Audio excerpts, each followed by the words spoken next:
안녕하세요. 토요미 스타리 디바 메이입니다. 2022년 8월 10일 러시아 상트페테르부르크 경찰서에 신고 한 통이 걸려옵니다. 한 여성이 자신의 친구가 일주일째 연락이 되지 않는다면서 확인해달라고 급하게 이야기를 하더라고요. 그런데 소름 돋는 말에 덧붙이는 겁니다. 그게 아무래도 제 친구가 죽은 것 같아요. 경찰은 곧바로 실종자의 아파트로 찾아갑니다. 똑똑똑, 계세요? 계세요? 아무리 문을 두드려도 안에는 반응이 없어요. 결국 경찰은 강제로 문을 개방하게 됩니다. 집 안은 조용했어요. 그런데 굉장히 어수선하더라고요. 막 소파에는 옷가지들이 널브러져 있고 거실 바닥엔 싸다만 여행용 가방이 활짝 열린 채 있었죠. 하지만 거실에는 이렇다 할 범죄의 흔적이 없었습니다. 하지만 뭔가 쎄한 기분을 경찰은 떨쳐낼 수가 없었어요. 집안을 조금 더 살펴보기로 합니다. 그리고 방 안에 들어가 보는데 방 안에 펼쳐진 광경이 충격적입니다. 침대 매트리스에 많은 양의 혈흔이 남아있었고 시간이 꽤 흘렀는지 아예 굳어있는 겁니다. 그리고 그때 경찰이 흉기를 발견했죠. 방 안에 있던 욕실 앞 바닥에 피 묻은 칼이 떨어져 있던 거예요. 화장실 문에도 상당한 양의 혈흔이 묻어 있었고요.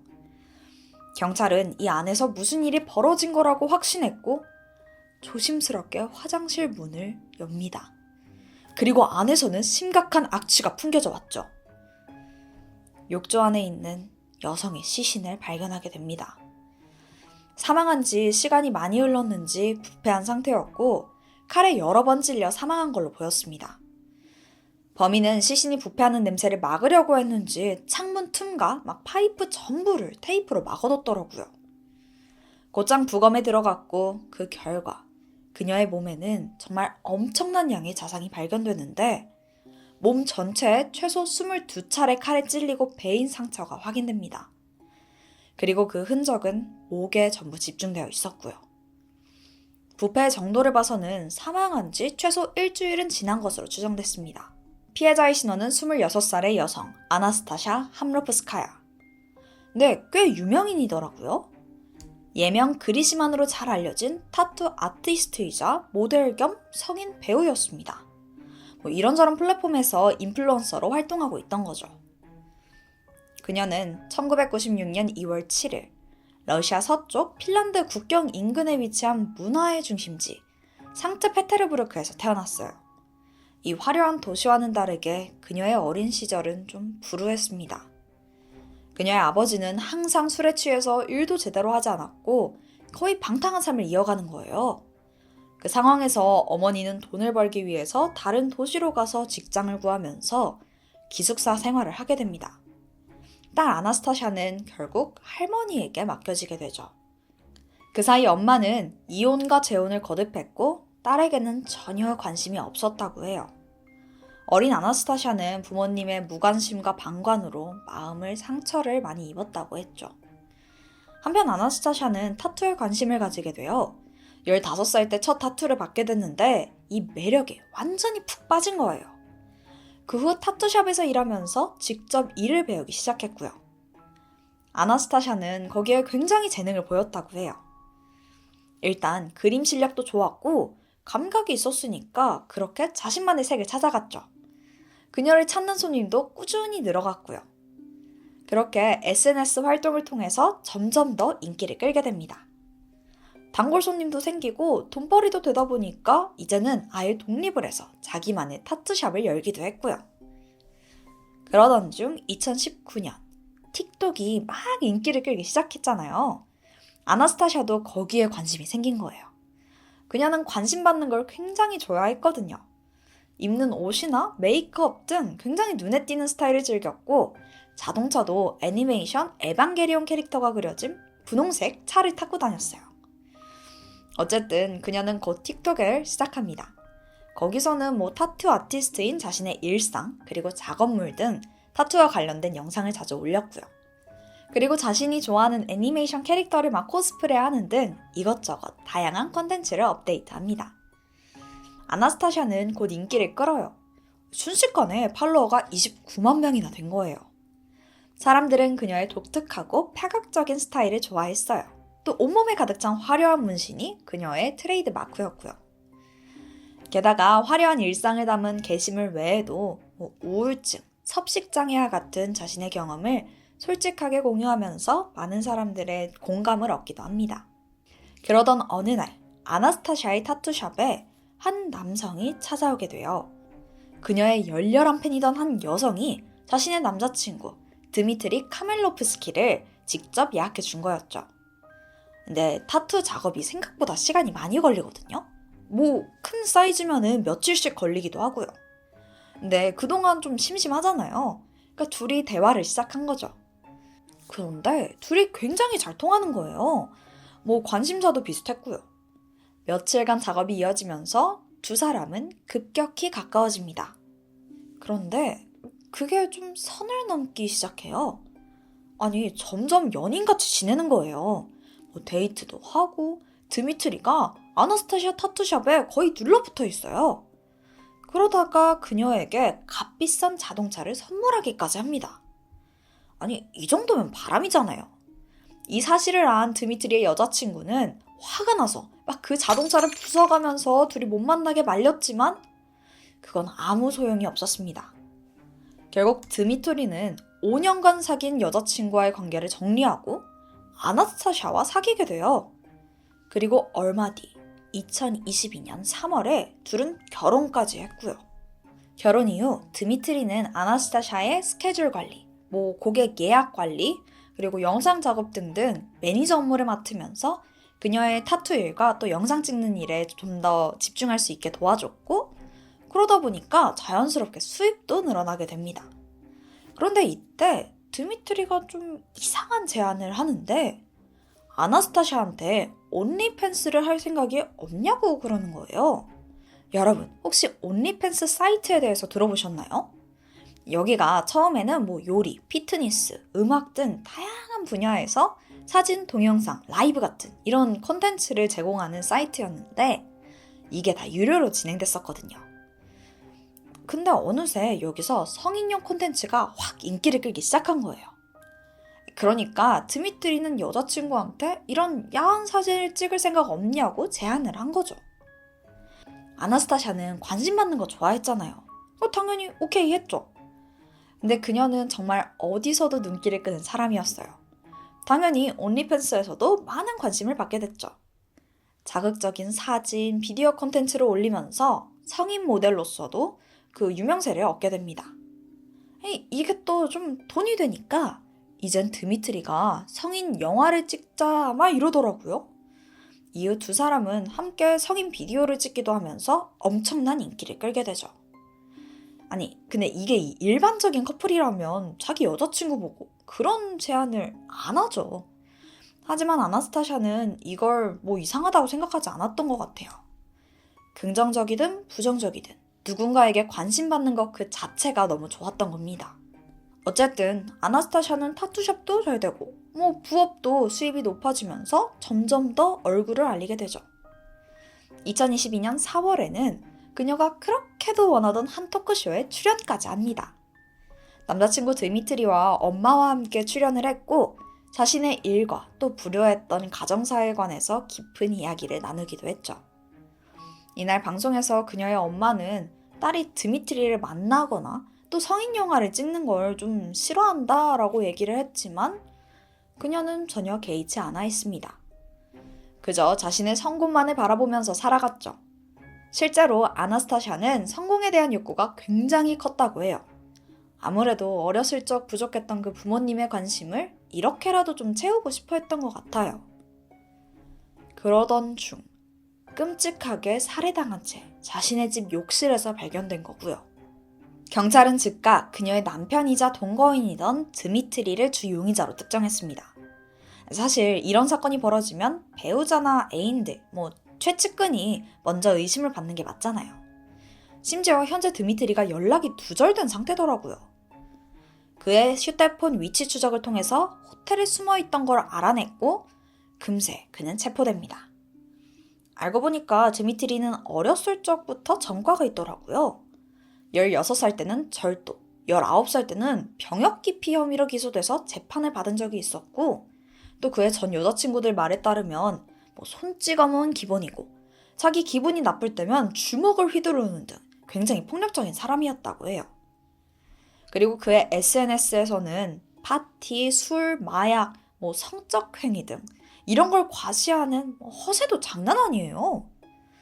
반면 아나스타샤는 겉보기에는 타투도 많고 좀 퇴폐적이게 보였지만 사실 마약은 입에 대본 적도 없고 아버지의 알코올 중독을 계속 봐왔잖아요. 그러다 보니까 술을 마시는 것조차 싫어했다고 해요. 그런데 드미트리와 사귄 이후로는 마약 중독자 같은 이상한 사람들과 어울리기 시작한 겁니다. 그래서 그녀의 친구들이 많이 걱정을 했었고요. 드미트리는 당연히 싫어했습니다. 어쨌든 이 조사를 위해서 드미트리를 경찰서로 데려옵니다. 그는 순순히 자기가 아나스타샤를 죽였다라고 얘기를 해요. 그런데 동기에 대해서는 좀 뜬금없는 소리를 하는데 아나스타샤가 평소에도 우울증으로 삶에 대한 불만이 많았고 정신적으로 많이 불안했대요. 그래서 죽고 싶다는 말을 자주 했었고 자기가 그녀를 대신해서 도와준 것뿐이다 라는 거예요. 그녀는 항상 스스로 죽을 용기가 없다면서 이 고통에서 벗어나게 자기를 좀 도와달라라고 요구를 했대요. 처음에는 자기도 당연히 거절을 했지만 이 계속되는 요구로 어쩔 수 없이 자신의 아내가 원하는 대로 해줬다면서 사실 자기는 그 살해 의도가 전혀 없대요. 그런데 주변 지인들은 그럴 리가 없다고 딱 잘라 말합니다. 애초에 아나스타샤가 죽고 싶었다라는 게 전혀 신빙성이 없대요. 물론 그녀가 정신적으로 힘들어할 때가 있기는 했지만 스스로 삶에 대한 애착이 강했고 평소 한국을 좋아해서 지금 한국으로 이민을 준비하는 과정이었다는 거예요. 게다가 당시 주변 사람들 모두가 알 정도로 드미트리와 아나스타샤의 관계는 최악으로 치닫고 있었어요. 그런데 드미트리한테 자기를 죽여달라고 부탁을 한다고요? 이게 말이 안 된다는 거죠. 심지어 드미트리는 별다른 직업도 없이 아나스타샤가 벌여온 돈으로 생활을 했고 돈을 빌려가서는 그 돈으로 다른 여자들과 어울려 다녔대요. 그러다 보니까 아나스타샤는 드미트리와의 관계를 전부 정리하고 혼자 한국에 가서 새 출발을 하고 싶다라는 말을 입에 달고 살았다는 거예요. 그리고 한국에서의 미래도 너무너무 기대하고 있었고요. 아니, 근데 그런 그녀가 자살을 했다고요? 그것도 그 남편의 손을 빌려서요? 그리고 그가 의도적으로 아나스타샤를 살해했다고 추정한 결정적인 이유도 있습니다. 왜냐하면 드미트리는 자기가 이미 그녀를 살해한 상황에서도 계속 아나스타샤의 유료 사이트를 운영을 했고 심지어 그걸 통해서 기부 모금을 하고 경품 행사까지 합니다. 아니, 그녀가 살아있는 것처럼 행동한 거죠. 심지어 아나스타샤의 전화기로 친구들과 문자를 주고받으면서 그녀의 죽음을 숨겨온 겁니다. 게다가 아나스타샤의 옷과 명품 등 돈 될 만한 걸 모두 팔고 있었고요. 경찰의 추정으로는 이 돈으로 도피 자금을 모으고 있었던 것 같다고 합니다. 계속된 경찰의 추궁에 결국 드미트리는 그날의 사건에 대해서 다시 자백하게 돼요. 그의 진술을 한번 들어볼까요? 사건 당일 드미트리가 외출을 하고 집에 들어오니까 아나스타샤가 막 짐을 싸고 있었다고 합니다. 지금 어디 가냐? 우리 진짜 끝날 거냐? 싸움이 다시 시작됐고 감정이 격해지자 아나스타샤는 혼자 생각할 시간이 필요하다면서 방 안으로 들어가 침대에 누웠습니다. 드미트리는 그녀가 자신을 멋대로 떠날 거라는 생각에 순간 분노가 치밀었고 칼을 들고 방으로 따라 들어가 등을 보이고 누워있던 아나스타샤를 찌르기 시작합니다. 그녀는 반항 한번 해보지 못하고 그대로 정신을 잃고 말았죠. 그 후 아나스타샤를 다시 욕조로 옮겨서 확인 사살하듯 몇 번 더 찌르기 시작했던 겁니다. 그래서 시신에 그렇게 수많은 자상이 발견된 거고요. 자, 그녀의 사망을 확인하고는 시신이 부패되면 냄새가 새어나갈 수 있잖아요. 그래서 창문과 파이프 틈을 테이프로 꼼꼼히 막고 조주를 한 겁니다. 범인의 자백도 받았겠다. 곧 재판이 시작됐죠. 상트페테르부르크 법원에서는 드미트리의 자백과 경찰 조사를 근거로 아나스타샤의 성공에 대한 열등감 때문에 스스로가 무시당한다고 생각한 드미트리가 부부싸움 끝에 우발적으로 살해했을 거라고 판단했죠. 드미트리가 집 안에서 시신을 포함한 살인의 증거들과 이 모든 장면이 녹화된 집안의 보안 카메라까지 그대로 두고 도주한 것을 보고는 이게 계획 범죄로는 보이지 않는다라고 판단했던 거죠. 결국 그는 고위험 보안 감옥에서 8년의 징역형을 선고받게 돼요. 불우한 어릴 적 삶 때문인지 아나스타샤는 화려하고 성공한 삶을 원했던 것 같아요. 그녀는 자신의 왼쪽 눈 밑에 희망이라는 영어 단어, 호흡을 새겨놓고 목표를 이뤄나가며 자신이 바라던 행복도 눈앞에 둔 것 같았죠. 그러나 불행히도 그 희망은 날아가 버리고 그녀가 그토록 바라던 행복을 얻지 못하게 돼버렸습니다. 많은 사람들은 아나스타샤의 화려한 외모, 파격적인 터투와 또 외설적인 이미지로만 그녀를 기억하겠지만 사실 그녀의 성공은 필사적인 노력과 그녀의 예술적 감각 덕이 컸죠. 그래서 더욱더 안타깝게 느껴지는 것 같아요. 아나스타샤가 이제는 평안하길 바랍니다. 지금까지 토요 미스테리 디바 메이였습니다. 안녕하세요. 디바 메이예요. 오늘 스토리는 뭐랄까 약간 미국에서도 진짜 우악스럽고 엄청 센 언니가 등장해요. 근데 또 나름 예쁘고 인스타에서 인기도 많아요. 그래서 막 이렇게 팔로워를 모으는데 인스타 프로필 링크 있잖아요. 거기 들어가 보면 와 이게 또 진짜 기절 초풍이에요. 하여튼 대반전 여성 살인마에 대한 스토리입니다. 너무 궁금하시죠? 그럼 지금 바로 시작해보겠습니다.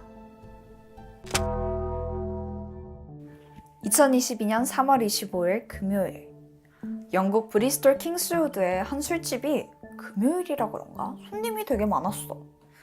북적이는 와중에 한 테이블의 분위기가 유독 심상치 않더라고. 남자들 여자들 이렇게 4명이 앉아 있었는데 보니까 그 중에 한 여성이 되게 예뻐. 금발의 눈이 커서 진짜 바비 인형 같은 외모였어. 그녀는 23살이던 아비게일 화이트. 근데 이 예쁜 외모랑 다르게 성격이 너무 안 좋아 보이더라고. 막 다른 사람들이 쳐다보건 말건 막 소리 지르고 화내고 난리가 난 거야. 그러다가 흥분을 가라앉히질 못하니까 친구가 그녀를 좀 진정시키려고 화장실에 데려가게 돼. 그러니까 이제 테이블에는 2명의 남자만 남았지. 근데 그 남자 중 한 명이 갑자기 막 서럽게 울기 시작해. 이 남자는 22살이던 브래들리 루이스, 아비게일의 남편이었어. 아무래도 둘 사이에 무슨 일이 있는 것 같지. 화장실 갔던 아비게일이 다시 테이블로 돌아왔는데 여전히 분위기가 좀 쎄하더라고. 근데 아비게일이 기분이 안 풀렸는지 이번에는 막 술집 돌아다니면서 다른 손님들한테 시비를 걸어. 그러더니 몸싸움까지 난 거야. 결국 술집은 완전히 난장판이 돼버리고 저녁 7시 50분쯤 모두가 가게에서 쫓겨나 버렸어. 한편 그때로부터 얼마 지나지 않아서 저녁 8시 반 킹스우드의 한 가정집에서 비명소리가 들렸어. 한 주민이 이게 무슨 일이 있나 싶어서 그 집에 가보는데 안에는 처참한 광경이 펼쳐져 있었어. 자, 일단 주방 한가운데에 남자가 가슴에 피를 흘리면서 쓰러져 있는 거야. 보니까 아까 그 펍에서 싸우던 커플 중 남편 브래들리였는데 이미 정신을 잃었더라고. 또 옆에는 아비게일도 보이는데 온몸이 피투성이야. 그래도 그 와중에 남편 상처를 꾹 지혈하면서 주민한테 소리쳤어. 숨을 안 쉬어요. 구조대를 불렀는데 바쁘다고 오지를 않는다고요. 좀 도와주세요. 주민이 무슨 일이냐고 묻기도 전에 아비게일이 막 다다다 말하더라고. 그 부부싸움을 했는데 남편이 절 때리더니 갑자기 칼로 자기 가슴을 찔렀어요. 잠시 후 구급대원들이 도착해서 브래들리는 병원으로 옮겨졌지만 끝내 숨을 거두고 말아. 부검을 해보니까 그 날카로운 부엌칼이 심장을 무려 7cm나 관통했더라고. 곧바로 수사가 시작됐어.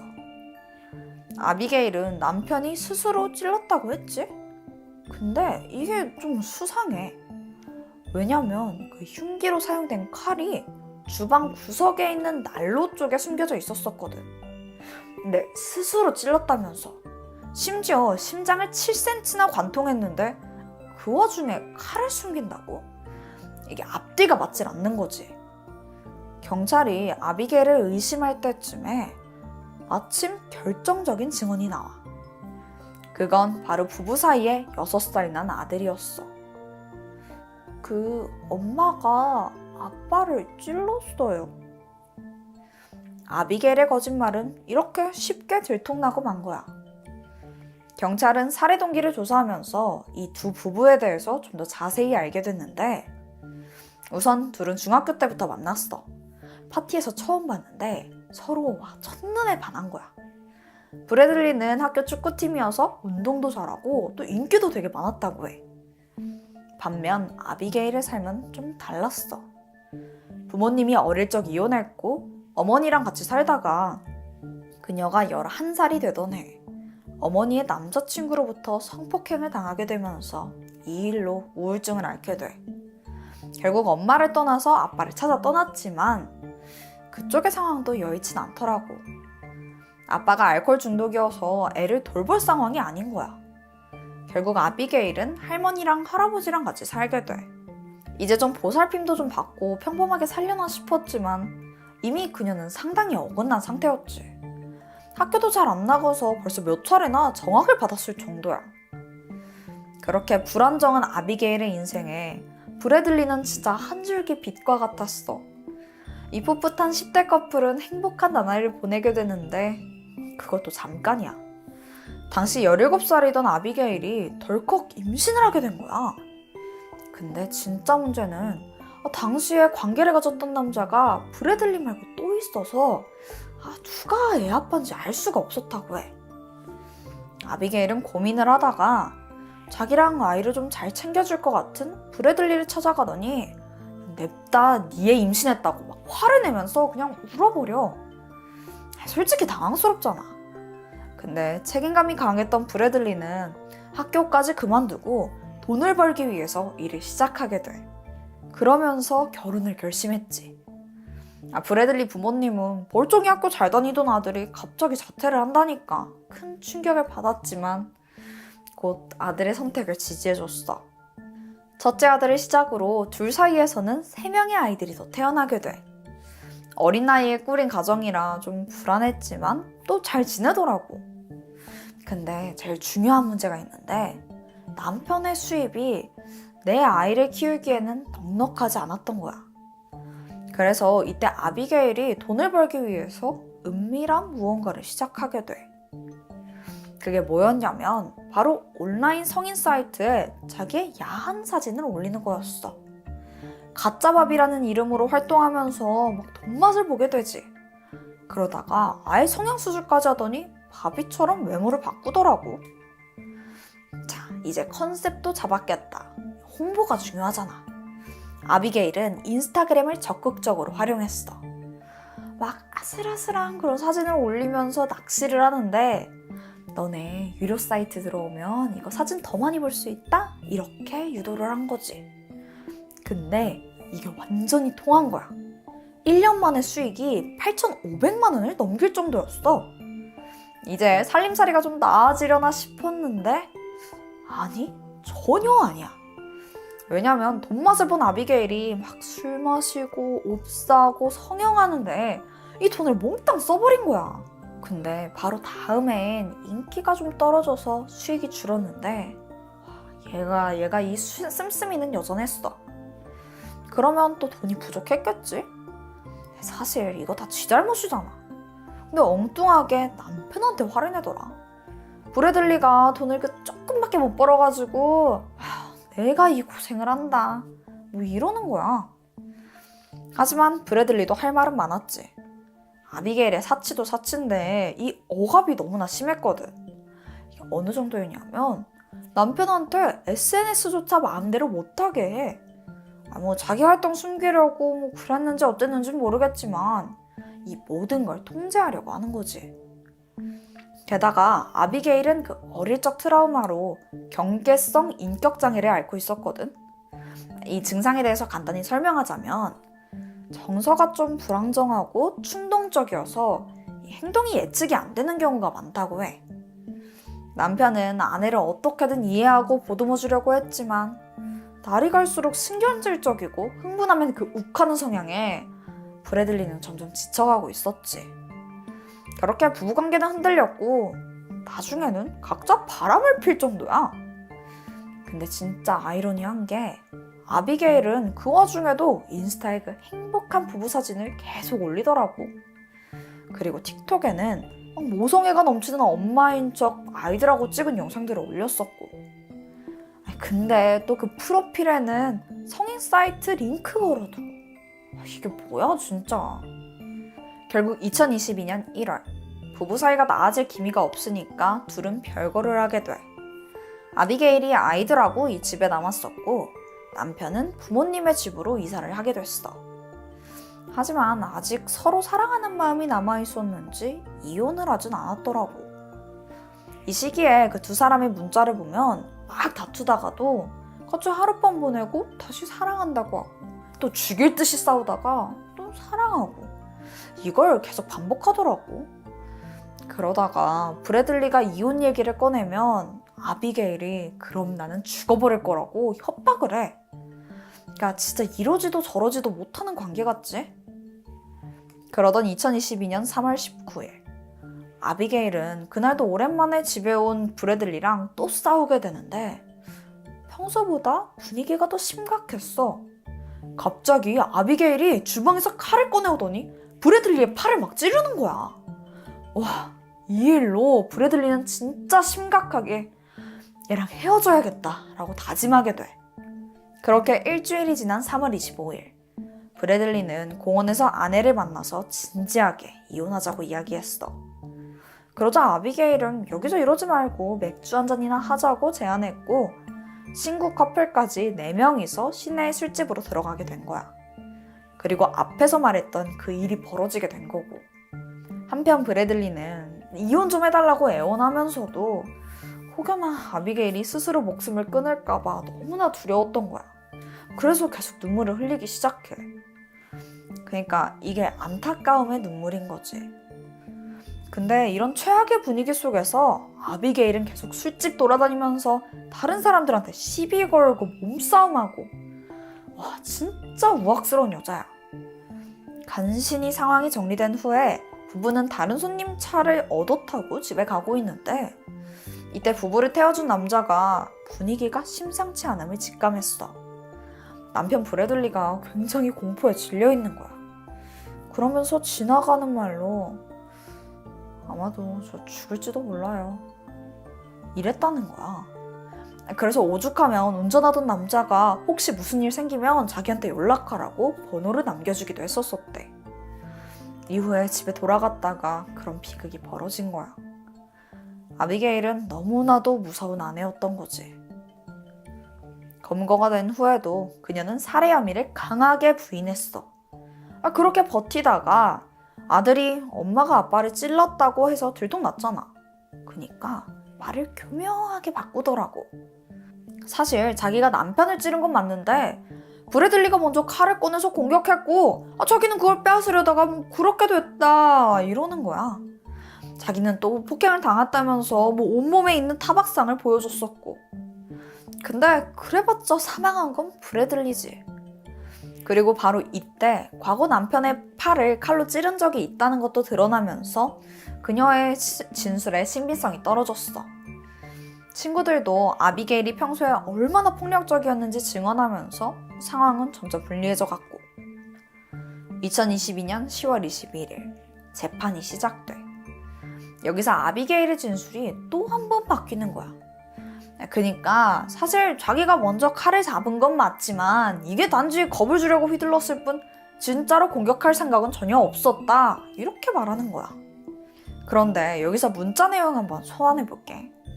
예전부터 아비게일이 몇 번이나 브래들리한테 살해 협박을 했더라고.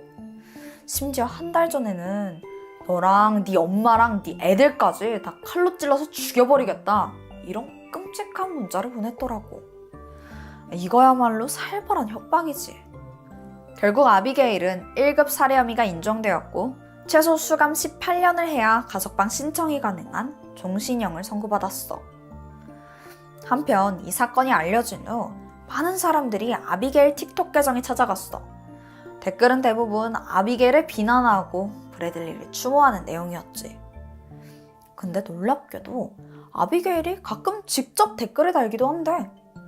네 죗값 제대로 치러라. 이런 글에는 고마워. 나는 평안한 침대랑 음식을 잘 제공받고 있어. 비아냥대면서 이렇게 댓글을 달더라고. 이 비꼬는 말도 너무 얄밉지 않아? 아니, 애초에 이 계정을 어떻게 사용하고 있는지도 모르겠어. 뭐 제3자가 하는 건지 뭐 이유가 어쨌든 간에 살인마 가짜바비 아비게일의 계정은 아직도 활동 중이야. 하필이면 너무나 우악스럽고 또 폭력적인 아내를 만나서 이렇게 허망하게 세상을 떠난 브래들리가 너무 안타까울 뿐이지. 내가 준비한 스토리는 여기까지야. 그럼 나는 새로운 이야기로 다음 주에 찾아올게. 지금까지 토요 미스터리 디바메이였습니다.